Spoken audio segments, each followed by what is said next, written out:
Alright, so I want to tell you about two people who made completely opposite portfolio choices in early 2026. And honestly, what happened next is going to change how you think about this whole aggressive versus defensive thing that everyone keeps arguing about online. Juan decided he was going to swing for the fences. He took 100 grand, looked at all the semiconductor hype, saw NVIDIA's earnings growth numbers, got a little bit of FOMO, and threw most of his money into growth stocks and tech ETFs. He was like, listen, I'm young enough to take the risk, and I want the returns that come with it. No offense to the defensive crowd, but sleeping with my money in utilities sounds like a slow death to me. Pedro did something completely different. He looked at the data and said, you know what? I'm going to build something that actually pays me instead of just hoping it goes up. He took the same 100 grand and split it like this. He put 60% in a mix of dividend stocks and bonds and 40% in growth. Boring, right? Or at least that's what Juan thought. Fast forward to where we are now in May 2026, and here's where the story gets interesting. Juan's portfolio is crushing it in terms of pure returns. Tech is having a moment, semiconductors have been on a run, and on paper his money has grown way faster than Pedro's. Juan feels like a genius. He's already mentally spending the gains and scrolling through articles about why the next tech boom is inevitable. But here's what Juan's actually experiencing that he's not talking about. Every single market dip. Every time there's a correction of even 2 or 3%, his entire portfolio swings wildly. He's checked his portfolio 40 times in a week. He's reading articles about valuations and AI ROI. And he's starting to lose sleep because he knows that what's gone up that fast can come back down just as fast. Then imagine if something like this happened. NVIDIA had a bad earnings forecast, and the stock dropped 25% in a few days. Juan woke up, opened his portfolio, saw that number, and just sat there. He didn't panic sell, but he came close. He started Googling, is NVIDIA dead? And watching YouTube videos from people who were way more pessimistic than he was. He's supposed to be a long-term investor, but his brain was acting like someone just stole his car. Pedro, meanwhile, is sleeping fine. His dividend stocks are paying him steady money every quarter. Coca-Cola, AbbVie, some utilities. They're all just consistently sending him dividends. When the market had a bad day with tech crashing, his portfolio barely budged because he doesn't have that aggressive component dominating everything. He's not getting rich fast, but he's getting rich steady, and his cortisol levels are significantly lower than Juan's. This is actually the conversation I want to have with you about defensive versus aggressive portfolios in 2026, because the truth is way more nuanced than anyone wants to admit online. Let me start with the returns because that's what everyone cares about. Historically, over long periods of time, an 80% stocks, 20% bonds portfolio has tended to deliver around 9.8% average annual returns. A 60% stocks, 40% bonds portfolio has historically delivered somewhere in the range of 7.5 to 8.8% on average depending on the time period. So, on the surface, that seems to suggest you should go aggressive, right? Higher number means more money. But here's where it gets interesting because there's something super important that most people miss when they're looking at those numbers. During market corrections and bear markets, aggressive portfolios tend to experience significantly larger drawdowns. We're not just talking about a little bit more volatility, we're talking about losing almost half your money in some cases. Let me give you the wow moment that should stick with you.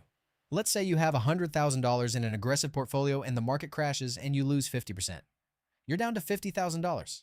Now here's the math that destroys people. You don't need to gain 50% to get back to 100,000. You need to gain 100%. Because 50% of 100,000 is 50,000.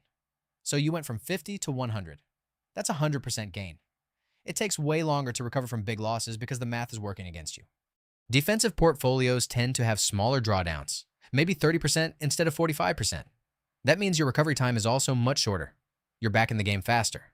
And that psychological difference, that ability to sleep at night, that's not nothing. That's actually everything when you're trying to build long-term wealth.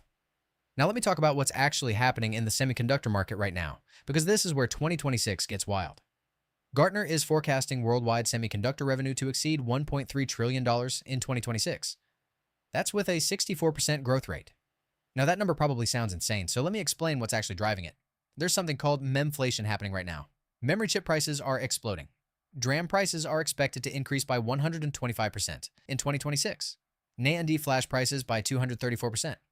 That's why the growth number is so massive. It's not just volume, it's also price inflation. When you combine AI demand with memory price increases, you get these crazy growth numbers. AI semiconductors alone are expected to account for about 30% of the total semiconductor revenue.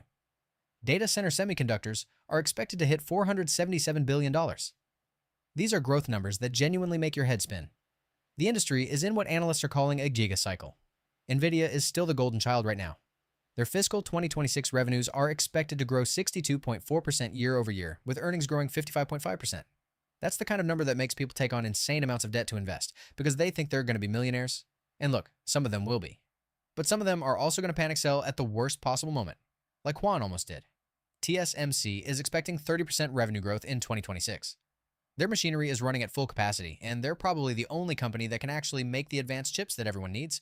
So from a growth perspective, the story is real. Now flip to the defensive side, and it's a completely different energy. Coca-Cola has increased their dividend for 63 consecutive years. Think about that for a second.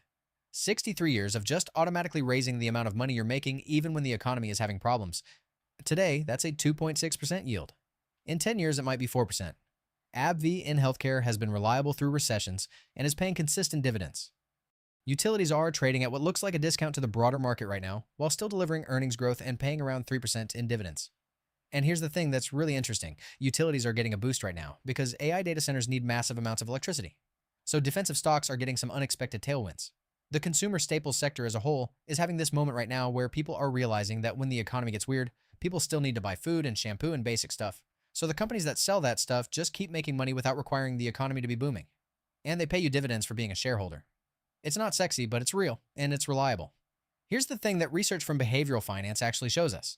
Emotional decision-making, the kind of thing Juan was doing at 3 in the morning after seeing his portfolio down, that reduces investor returns by about 1 to 2% annually. That might sound small, but compound that over 20 years, and you're losing years of wealth building because of panic and emotion. There are actual studies that show higher financial literacy and discipline reduces the likelihood of panic selling. So the people who stay calm and stick to their plan actually get better returns than the people who are trying to be heroes. Both the aggressive approach and the defensive approach can work. The aggressive approach can absolutely deliver higher returns if you pick the right stocks and you have the temperament to hold through the volatility. But here's the real talk. Most people don't have that temperament. Most people look at their portfolio down 30% and they panic sell. And then the recovery happens and they're watching it happen on the sidelines. The data supports that emotional decision-making is costing them significant returns. The defensive approach works because it's not trying to be a home run, it's trying to be consistent. It's trying to give you returns that don't require you to be perfect, don't require you to time the market, don't require you to have nerves of steel or wake up at 3 in the morning checking Google. What I actually think is the smart move in 2026 is something in between. You take the core of your portfolio and you make it defensive. You want those dividend stocks. You want the stability. You want that piece of your portfolio that's just automatically sending you money every quarter no matter what's happening in the news. That's your foundation. But then you take maybe 20 or 30% of your portfolio and you go a little aggressive. You put it in semiconductors. You take a position in AI-related stocks. You have some growth. But it's a smaller piece of your portfolio, so when semiconductors have a 20% correction next month or whenever, it's not going to destroy your whole plan, and it's not going to send you to Google at 3 in the morning. Here's what a real $100,000 portfolio could look like. Put 60 grand into your defensive core. 20,000 in Coca-Cola because of the 63-year dividend track record and the fact that it's among the safest money you can own.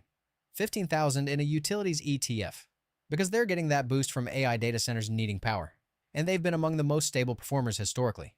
And 25,000 spread across consumer staples and healthcare.